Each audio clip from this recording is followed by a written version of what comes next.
Welcome to my channel. In today's video, we're going to show you how to disable repeat notifications in the Telegram app on your Android phone.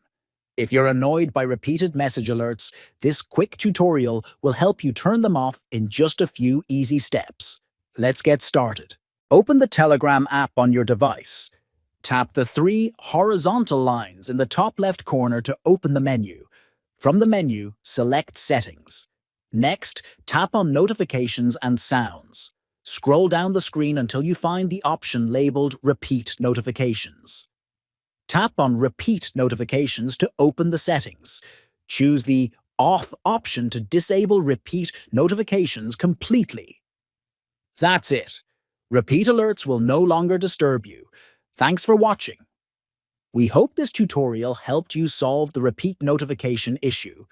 For more helpful videos like this, be sure to subscribe and check out our other tech tips.